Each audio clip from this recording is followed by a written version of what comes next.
Computer science videos here today to show you guys in this tutorial how to delete a text file on a USB on a Mac computer.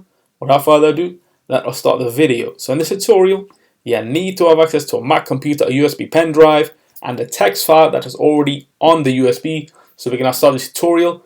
So we can now go on to the dock. Before we do that, let's just insert the USB pen drive into the Mac computer, which has a USB port. If you are using USB Type-C, you will need an adapter to connect.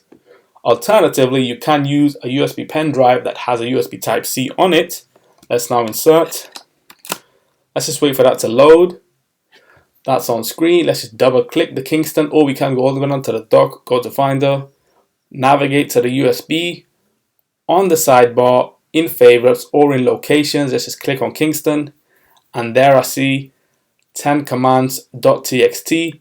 I can highlight, right click, and then move to bin, or what I can do is highlight and use command and delete to remove the file.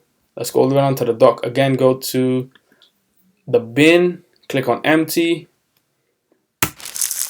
and that has now been deleted. We can now quit Finder, go to the desktop, go to the Kingston USB, right click and eject the Kingston USB pen drive, remove that from the Mac computer. And so that's it for this video. I'll see you guys in my next tutorial. Thanks for now. Thank you for making it towards the end of the video. Be sure to subscribe to my channel, Computer Science Videos. Be sure to check out the previous video on screen now, or you can ideally click on the playlist and watch all the journey for computer science videos from the start until now.